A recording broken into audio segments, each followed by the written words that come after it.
Hi everyone, welcome back to the channel study smartly with Jyoti. आज की video में हम जो देखने वाले हैं वो है सोशियोलॉजी का डेवलपमेंट यूरोप में कैसे हुआ, कैसे sociology as a discipline Europe में शुरू हुआ और sociology as a discipline India में कैसे शुरुआत हुई।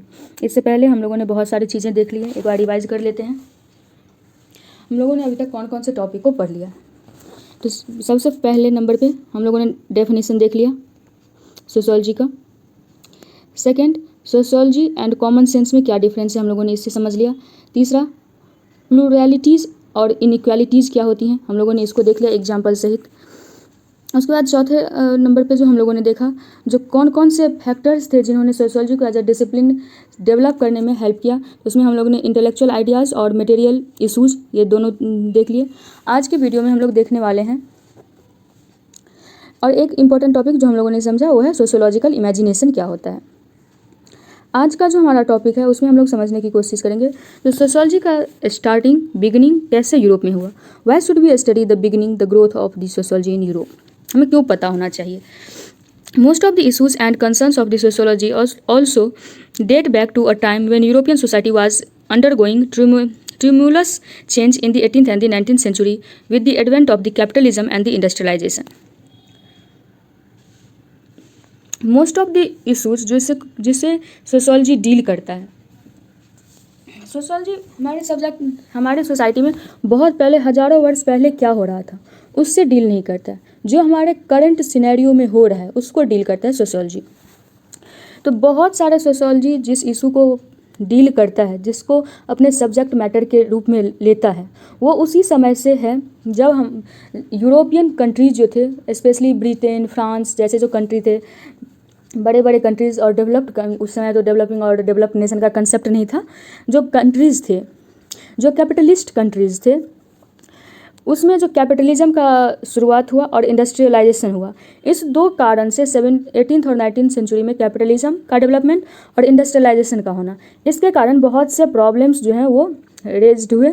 और जैसे कुछ प्रॉब्लम्स जैसे कि अर्बनाइजेशन और factory production are prominent pertinent to all modern societies, यानी जितने भी सोसाइटीज़ थे सारे में हमें अर्बनाइजेशन, यानी जहाँ भी इंडस्ट्रियलाइजेशन हुआ या कैपिटलिज्म आया वहाँ पे हमें अर्बनाइजेशन देखने को मिला, फैक्ट्री में प्रोडक्शन स्टार्ट हुआ वो हमें देखने को मिला। Even though there specific feature में वेरी, यानी उसके फीचर्स कुछ कैरेक्टरिस्टिक्स वेरी कर सकते हैं। जैसे कहीं पे लेबरर्स के लिए बहुत अच्छा वर्किंग कंडीशन अवेलेबल कराया गया, कहीं पे वर्कर्स जो है बहुत ही पीटी लाइफ जी रहे हैं। तो ऐसा इसमें कैरेक्टरिस्टिक्स में डिफरेंसेस हो सकते हैं। Indian Indian society with its colonial past and incredible diversity is distinct, the sociology of India reflects this. लेकिन मोस्ट ऑफ दो सोसाइटीज़ जो थे वो लगभग एक ही जैसे सोसाइटीज़ थे, यानी एक ही तरीके के लोग वहाँ पे रह रहे थे, किसी एक ही कल्चर को, किसी एक ही नॉर्म्स को फॉलो, लगभग मोस्टली कह सकते हैं वो फॉलो करते आ रहे थे। लेकिन इंडिया जो है वो उस समय में जब सोशियोलॉजी का डेवलपमेंट हो रहा था उस समय इंडिया जो है वो ब्रिटिश कॉलोनी था। हम लोगों को याद है 1857 का रिवोल्ट, और ये वही समय है जब ब्रिटेन में जो है सो इंडस्ट्रियल रिवॉल्यूशन अपने पीक पे है, या इंडस्ट्रियल रिवॉल्यूशन कह सकते हैं शुरुआत हो चुका है और धीरे धीरे वो बढ़ता जा रहा है। ये वही समय है इंडस्ट्रियल रिवॉल्यूशन का। तो इंडिया में बहुत सारे डाइवर्सिटी हैं और कुछ चीज़ें जो वहाँ की जो प्रॉब्लम्स थी उसका इम्पैक्ट हमें इंडियन सोसाइटीज़ में भी देखने को मिलता है, क्योंकि हम जो है उनके कॉलोनी हुआ करते थे। If this is so, why focus on Europe of that time? Why it is relevant to start there? The answer is relatively simple. For our past, as India is closely linked to the history of the British capitalism and colonialism. वही चीज़ जिसे हमने discuss किया। Capitalism in the West entailed a world wide expansion, यानी जो capitalism waste में शुरू हुआ धीरे धीरे उसने पूरे वर्ल्ड में एक्सपेंड कर गया। The passages in the box on next page represent but two strands in the manner that western capitalism impact the world, यानी वेस्टर्न कैपिटलिज्म ने वर्ल्ड को कैसे इम्पैक्ट किया उसको सेकेंड नेक्स्ट पेज में पैराग्राफ के माध्यम से तो समझाया ही गया है। उसके दो इम्पैक्ट पड़े। पहला जो एक एग्जाम्पल के थ्रू दिखाया गया है, जो R.K. लक्ष्मण जो कि एक ट्रैवल लॉग थे, यानी जो ट्रैवल करता है और जो भी देखता है उसको बुक में राइट डाउन करते रहता है, तो वो R.K. लक्ष्मण एक ऐसे पर्सन थे जो कि मॉरिशस जाते हैं घूमने के लिए। वहाँ पे जो उन्होंने वहाँ पे जो उन्होंने देखा उसको उन्होंने अपने बुक में राइट डाउन किया। और वो क्या लिखते हैं, वो लिखते हैं वहाँ यहाँ पे वो अफ्रीकन्स, चाइनीज़, बिहारीज, डच, पार्सियंस यानी डिफरेंट काइंड ऑफ पीपल को वो देख रहे हैं। वहाँ पे एक पर्सन उनको मिलता है जिसका नाम है राधा कृष्णन गोविंदन। राधा कृष्ण गोविंदन हमें नाम से पता चला ये किसी साउथ इंडियंस का नाम होगा, लेकिन राधा कृष्ण गोविंदन नाम का पर्सन जो है वो उन्हें मॉरिशस में मिलता है। वो पर्सन इतना ज़्यादा जो है ये तो पता चलता है ये इंडियंस है, ये साउथ इंडिया के किसी रीजन से आया होगा यहाँ पे, भले ही वो ना आया हो, उसके एंसेस्टर्स जो होंगे वो वहाँ पे गए थे मॉरिशस। लेकिन जब जो आर के लक्ष्मण है वो उनसे तमिल में बात करने की कोशिश करते हैं, जो उनको लगा कि अगर साउथ इंडियंस है तो ये लैंग्वेज समझ सकता होगा, मद्रास का है तो ये लैंग्वेज समझ रहा होगा। तो वो सरप्राइज हो गए क्योंकि वो उस पर्सन ने उनसे जो बात किया वो एकदम इंग्लिश में बात किया और उसमें फ्रेंच एसेंट में बात किया, यानी बोलने का जो उसका तरीका था, जिस तरीके से फ्रेंच लोग बोलते हैं वैसे, और वैसे में इंग्लिश में वो बात कर रहा था। तो इससे हमें क्या पता चलता है? इससे हमें पता चलता है जो कैसे जो है सो हमारे सोसाइटी पे उसका इम्पैक्ट पड़ा ब्रिटिशर्स का। तो जिस समय में ब्रिटिशर्स यहाँ पे कॉलोनी बना रहे थे तो उस समय में हमें एक चीज़ देखने को मिलता है, वो स्लेवरी का है। वो सबसे पहले तो अमेरिकन जो ब्रिटिशर्स होते थे या फ्रेंच होते थे, पोर्तुगीज होते थे, स्पेन के लोग थे, ये सारे अफ्रीका में से जो है सो मिलियंस ऑफ पीपल्स को स्लेव बना बना करके ले जाते थे अमेरिका में। वो जो ब्लैक पीपल अमेरिका में सुनते हैं या रेड इंडियंस जिसे सुनते हैं अमेरिका में, वो एक्चुअली वो लोग हैं जो कि स्लेव बना करके ले जाया गया था उन लोगों को यूरोपियंस के द्वारा। वैसे ही इस बॉक्स के अंदर वही चीज़ लिखा हुआ है। वैसे ही 1800 के आसपास जो है इंडिया में भी ये चीज़ शुरू की, ये कॉटन के प्रोडक्शन के लिए, नील के प्रोडक्शन के लिए यानी इंडिगो के प्रोडक्शन के लिए, शुगर कैन के प्रोडक्शन के लिए जो है बहुत सारे लोगों को अलग अलग कंट्रीज़ में, आइलैंड्स पे ले जाया गया, जैसे श्रीलंका, फिजी, मॉरिशस, अलग अलग जगहों पे वेस्ट इंडीज़ ले जाया गया। और वहाँ बाद में वो लोग, जो कि हम लोगों ने हिस्ट्री और ज्योग्राफी में इस चीज़ों को प्लांटेशन वाले चैप्टर में पढ़ रखा है, जो जिन लोगों को ये लोग ले जाते थे प्लांटेशन के लिए, फार्मिंग के लिए, कल्टीवेशन के लिए, उन लोगों को आने का सुविधा कुछ मिलता नहीं था, तो बाद में वो लोग वहीं बस गए। वैसे ही एक पर्सन वी.एस. नायपॉल, जो कि एक ग्रेट इंग्लिश राइटर हुए हैं, जिन्हें अपने राइटिंग के लिए नोबेल प्राइज़ भी मिला, वो भी किसी न किसी तरीके से उनके भी जो एंसेस्टर्स थे, उनके भी जो डिसेंडेंट्स थे, वो कहीं ना कहीं इसी स्लेवरी सिस्टम के थ्रू जो है वहाँ पे पहुँचे थे। उसी चीज़ को इसमें रिप्रेजेंट दिया गया है बॉक्स के अंदर। अब देख लेते हैं इंडिया में सोशियोलॉजी का डेवलपमेंट कैसे हुआ। The growth of sociology in India. Colonialism was an essential part of the modern capitalism and industrialization. यानी जो इंडस्ट्रियलाइजेशन हुआ और कैपिटलिज्म हुआ, उसका एसेंशियल पार्ट क्या था? तो कोलोनियलिज्म, यानी अपने इंडस्ट्री को बढ़ाने के लिए, इंडस्ट्री है, इंडस्ट्री में चाहिए रॉ मटेरियल, और रॉ मटेरियल के लिए और बेसिकली और कैपिटलिज्म को डेवलप करने के लिए। कैपिटलिज्म, अगर कोई भी पर्सन कैपिटलिस्ट कैसे बनेगा? ज़्यादा कैपिटलिस्ट यानी प्रॉफिट, ज़्यादा से ज़्यादा प्रॉफिट वो कब बना पाएगा? अगर उसको चीप लेबर मिल जाए, रॉ मटेरियल्स जो है वो उसको ईजिली अवेलेबल हो जाए और बहुत सस्ते और मिनिमम प्राइस पे मिल जाए, उसको एक मार्केट मिल जाए, बड़ी मार्केट मिल जाए जहाँ पे वो जो भी चीज़ प्रोड्यूस करा उसको ईजिली बेच सके, तो ऑब्वियस सी बात है उसको प्रॉफिट बहुत ज़्यादा होगा। और इन चीज़ों को करने के लिए जो ब्रिटिशर्स थे, जो यूरोपियंस थे, उन्होंने क्या किया? उन्होंने अपना कॉलोनी बनाना शुरू कर दिया। और ऐसे ही तो ब्रिटिशर्स इंडिया आए थे एक ट्रेडर के रूप में, पहले अपने सामान बेचने आए, वहाँ जो प्रोड्यूस हो रहा था इंडस्ट्रियल रिवॉल्यूशन के कारण, जो टेक्सटाइल्स वगैरह प्रोड्यूस हो रहे थे उसे बेचने के लिए आए। पोर्तुगीज जो है वो कुछ मसाला खरीदने के लिए, हम लोग सब जानते हैं Vasco day gamma paper, black pepper को खरीदने के लिए यहाँ पे आया था। उसी तरीके से बाद में फ्रेंच भी आया, डच भी आए, ये सारे जो जितने भी यूरोपियंस आए, जिन्होंने बाद में जो है एक कॉलोनी सेटअप किया अलग अलग देशों में, ईस्ट में स्पेशली। ईस्ट कहने का मतलब हो गया वर्ल्ड मैप जो हमारा दिख रहा था उसमें जो ईस्ट साइड में कंट्रीज़ दिखते हैं, जैसे इंडिया हो गया, जापान हो गया, या फिर इंडोनेशिया हो गया, वैसे कंट्रीज़। तो अब ईस्ट में उन लोगों ने क्या किया? वो अपने इंडस्ट्रियलाइजेशन को बढ़ाने के लिए, रॉ मटेरियल्स के लिए, चीप लेबर के लिए, एक बड़े मार्केट की खोज में जो है वो लोग पहले आए, और बाद में धीरे धीरे उन्होंने पूरे को कॉलोनी बना लिया अपना। The writings of the Western sociologists on the capitalism and other aspects of the modern society are therefore relevant for understanding social change in India. इसलिए इंडिया में सोशल चेंज कैसे हुआ, अगर हमें उसको समझना है, चूँकि हमारे पास कोई रिकॉर्ड है नहीं, तो जो ब्रिटिशर्स के द्वारा जो उस समय के राइटर्स जो थे वो स्पेशली चूँकि उनका राज था तो वही लिखते थे, उन्हीं के अंदर सारे कंट्रोल, उन्हीं के पास सारा कंट्रोल था, तो उनके राइटिंग्स को समझना, उन्होंने इंडिया के बारे में क्या लिखा है, इसको समझना बहुत इंपॉर्टेंट हो जाता है जब भी कोई इंडियन सोशोलॉजिस्ट या इंडियन राइटर्स उस पीरियड का बात करना चाहता है। तो Yet, as we saw with reference to urbanization, colonialism implied that the impact of industrialization in India was not necessarily the same as in the West. लेकिन industrialisation का जो इम्पैक्ट है वह ज़रूरी नहीं है जो इंडिया में पड़ा वही जो है अदर कंट्रीज़ में भी वही इम्पैक्ट पड़ा। Karl Marx comment on the impact of the East India Company bring out the contrast. अब कार्ल मार्क्स बात करते हैं ईस्ट इंडिया कंपनी का क्या इम्पैक्ट पड़ा। उनका व्यू पॉइंट जो है वो जो इंडियंस स्कॉलर्स हैं उनसे मेल नहीं खाता है, वो उसके ठीक अपोजिट बात करते हैं। क्योंकि कार्ल मार्क्स जो है वो उस समय में है जब वो जो है सो ब्रिटेन जो है या फिर जो यूरोपियन कंट्री जो है वो अपने इंडस्ट्रियलाइजेशन के पीक पे है, तो उनको अधिक रॉ मटेरियल्स की ज़रूरत है।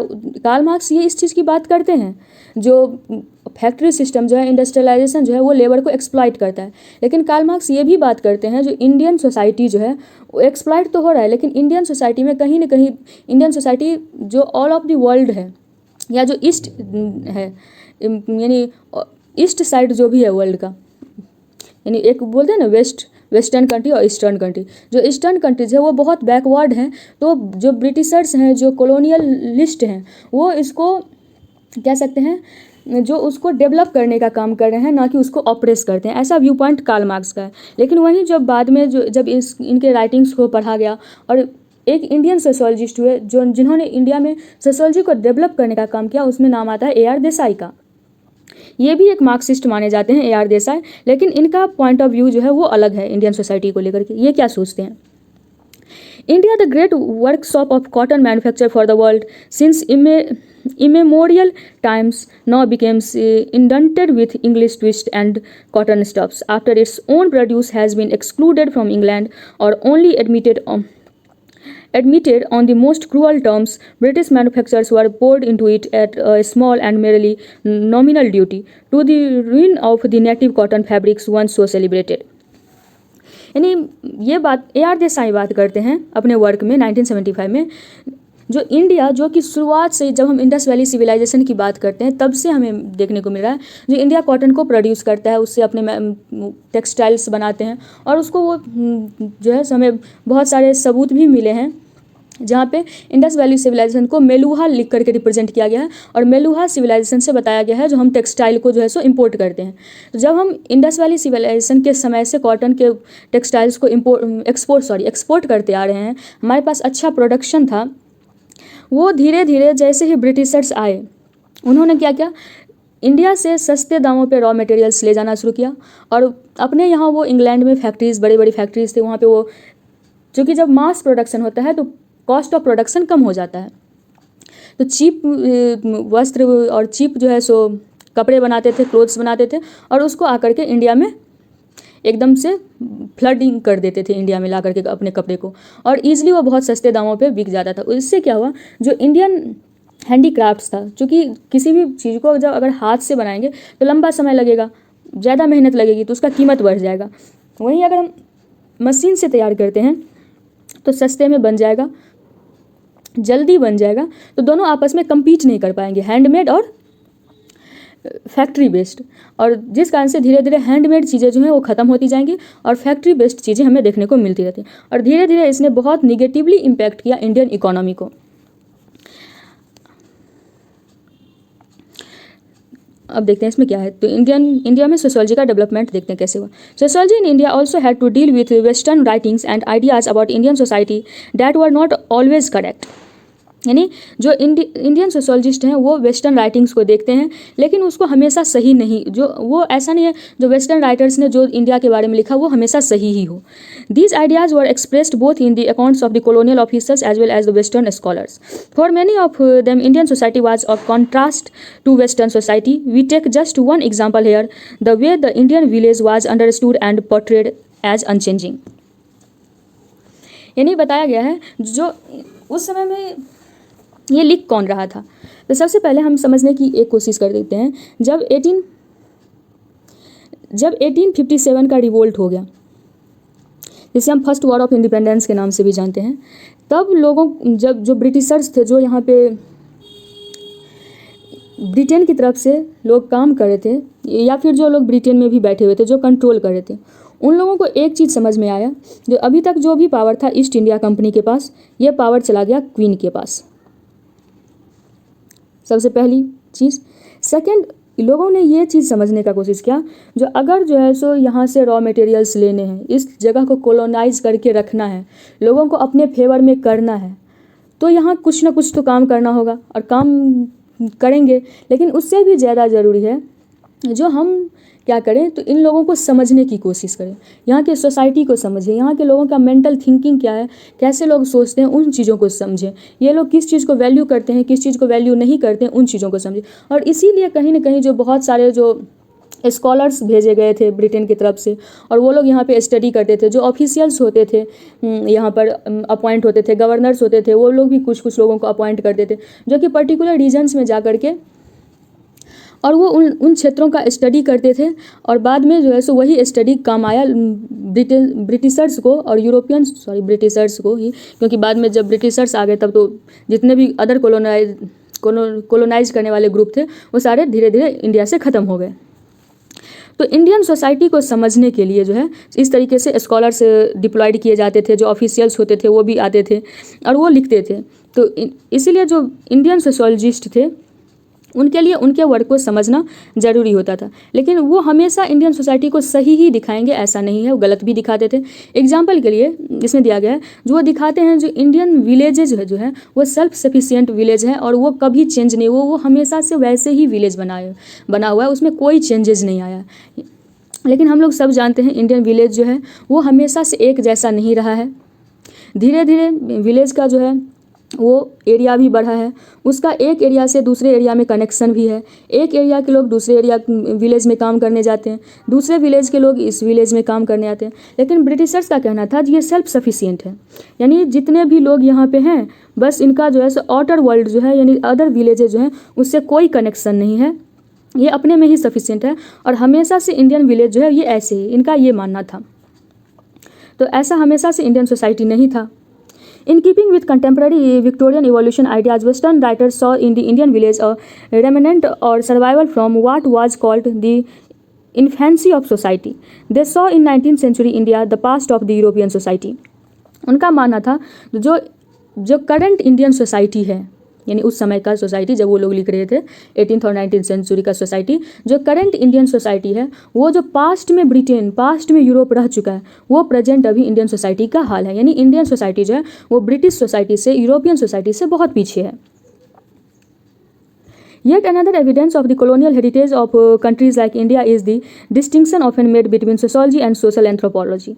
A standard Western textbook defines of the sociology is the study of the human groups and societies, giving particular emphasis to the analysis of the industrialized world. A standard Western definition of social anthropology would be the study of the simple societies of non-Western and therefore other cultures. In India, the story is quite different. M.N. Srinivas maps the trajectory. अच्छा, M.N. Srinivas भी एक Indian sociologist हुए हैं, जो India में sociologist को शुरू करने में जिन्होंने इंपॉर्टेंट रोल निभाया। उसमें A.R. देसाई का नाम आता है, M.N. श्रीनिवास का भी नाम आता है उसमें। तो इसमें जो बताया है दूसरा डिफरेंस क्या है कॉलोनियल हेरिटेज में, तो जब हम सोशोलॉजी को और सोशल एंथ्रोपोलॉजी को डिफाइन करते हैं तो हम सोशोलॉजी को कहते हैं जो स्टडी है ह्यूमन ग्रुप्स का, ह्यूमन सोसाइटीज़ का, और हमारा इम्फेसिस मोस्टली जो रहता है वो इंडस्ट्रियलाइज्ड वर्ल्ड पे रहता है।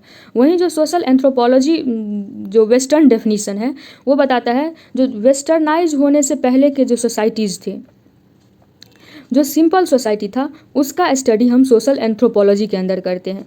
लेकिन इंडिया में ऐसा नहीं है, यानी अगर हम वेस्टर्न पार्ट में देखें तो सोशोलॉजी और सोशल एंथ्रोपोलॉजी दोनों को अलग अलग तरीके से देखा जाता है। सोशल एंथ्रोपोलॉजी को पढ़ा जाता है इंडस्ट्रियल रिवॉल्यूशन से पहले का सोसाइटी में, और सोशोलॉजी को इंडस्ट्रियल रिवॉल्यूशन और इंडस्ट्रियल रिवॉल्यूशन के बाद के सोसाइटी को पढ़ता है सोशोलॉजी। लेकिन ऐसा नहीं है, इंडिया में ऐसी कंडीशन नहीं है। एम एन श्रीनिवास ने इस चीज़ को चेंज किया इंडिया में, और इन्होंने दोनों चीज़ को एक साथ पढ़ने का कोशिश किया। In a country such as India, with its size and diversity, regional, linguistic, religious, sectarian, ethnic, including caste, and between rural and urban areas, there are myriad others in a culture and society such as India. The others can be encountered literally next door. यानी इनके किसी work से लिया गया है। इसमें ये सिर्फ इतना ही कह रहे हैं, जो इंडिया में बहुत डाइवर्सिटी है, तो हम इस तरीके से जो है सो हम नहीं पढ़ सकते हैं, क्योंकि इंडिया में वो भी ग्रुप एग्जिस्ट करता है अभी भी, जो कि बहुत जैसे ट्राइबल ग्रुप्स हैं। तो ट्राइबल ग्रुप्स कौन है? जो वो अभी भी अपने पुराने प्रैक्टिस को अभी भी फॉलो कर रहे हैं। ट्राइबल ग्रुप्स जो हैं वो अभी भी उसी प्रैक्टिस को फॉलो कर रहे हैं, जो पहले मतलब आज से 100 साल पहले जिस प्रैक्टिस को फॉलो कर। अब धीरे धीरे एसिमिलेशन हो रहा है ट्राइबल्स का, लेकिन अभी भी वो बहुत हद तक अपने पुराने पास्ट से जुड़े हुए हैं। वहीं पे एक ग्रुप ऐसा भी होता है जो बहुत मॉडर्नाइज होता है। तो इंडिया में ऐसा कंडीशन नहीं है, इंडिया में बहुत ज़्यादा डाइवर्सिटी है। इसलिए जो इंडियन सोशोलॉजिस्ट होंगे वो सोशोलॉजी और सोशल एंथ्रोपोलॉजी को एक साथ पढ़ने की कोशिश करेंगे। Furthermore, social anthropology in India moved gradually from a preoccupation with the study of primitive people to the study of peasants, ethnic groups। यानी जो सोशल एंथ्रोपोलॉजी इंडिया में पढ़ा जाएगा उसमें वो पढ़ने की कोशिश करेंगे पीजेंट्स को, यानी जो वेस्टर्न साइड है, वेस्ट में वो किस चीज़ को पढ़ेंगे सोशल एंथ्रोपोलॉजी के अंदर, तो वो सोशल एंथ्रोपोलॉजी को जो सिंपल सोसाइटी थी उसको पढ़ने का कोशिश करेंगे। वहीं पे इंडिया में जो सोशल एंथ्रोपोलॉजी होंगे वो पढ़ने की कोशिश करेंगे प्रिमिटिव पीपल्स को नहीं, बल्कि एथनिक ग्रुप्स को, सोशल क्लासेस को, इन सारे चीज़ों को पढ़ने की कोशिश करेंगे। And features of the ancient civilisation, और हमारा एंशियंट सिविलाइजेशन कैसा था, उसके क्या क्या फीचर्स थे, उन सारे चीज़ों को पढ़ने की कोशिश करेंगे। And modern industrial societies, no rigid divide exist between sociology and social anthropology in India. यानी इस चीज़ को पहले डिस्कस कर चुके हैं, जो इसमें सोशोलॉजी और सोशल एंथ्रोपोलॉजी में इंडिया में कोई रिजिड डिवाइड नहीं है। वो आज के प्रिमिटिव पीपल को भी पढ़ने की कोशिश करेंगे, पीजेंट्स को भी स्टडी करेंगे, एथनिक ग्रुप्स को, सोशल क्लासेस को, एंशियंट सिविलाइजेशन के जो फीचर्स थे, इंडस्ट्रियल सोसाइटी, वो सब को एक साथ पढ़ने का कोशिश करते हैं। A characteristic feature of the two subjects in many West countries, और जबकि वेस्टर्न साइड अगर हम देखें, वेस्टर्न वर्ल्ड में अगर देखें, तो ये दो अलग अलग सब्जेक्ट हैं, sociology and social anthropology. Perhaps the very diversity of the modern and the traditional of the village and the metropolitan in India accounts for this. यानी अभी हम देखें अगर, तो इंडिया में कुछ ट्रेडिशनल चीज़ जैसे विलेज और मेट्रोपॉलिटन, जो कि मॉडर्न का सिग्निफिकेंस है, दोनों साथ एग्जिस्ट करते हैं इंडिया में। तो आज के वीडियो के लिए इतना ही रखते हैं। आज हम लोगों ने सोशोलॉजी इंडिया में और यूरोप में कैसे डेवलप हुआ और कैसे उसको स्टडी किया गया, उसको हम लोगों ने समझा। नेक्स्ट वीडियो में 2 वीडियो लग जाएंगी, क्योंकि ये स्कोप और अदर सोशल साइंस डिसिप्लिन जो है उससे क्या रिलेशन है सोशोलॉजी को, ये थोड़ा लंबा टॉपिक है, इसको समझने की कोशिश करेंगे नेक्स्ट वीडियो में। तब तक के लिए अगर आपको ये वीडियो अच्छी लगी हो तो चैनल को सब्सक्राइब कर दें, वीडियो को लाइक कर दें। अगर कोई डाउट हो तो कमेंट सेक्शन में आप लिख सकते हैं, और अगर किसी को आंसर्स लिखना हो क्वेश्चंस का, जो कि चैप्टर के लास्ट में दिया हुआ है, तो आप कमेंट सेक्शन में आंसर लिख सकते हैं, मैं उसका उत्तर चेक कर दूंगी। और उसको अगर आंसर्स नहीं बनेंगे तो उस पर भी, अगर आप लोग आंसर्स लिखते हैं तो उस पर भी एक वीडियो बना दिया जाएगा आंसर्स के लिए। थैंक्स। तब तक के लिए रिवाइज करें पिछले चैप्टर्स को। बाय।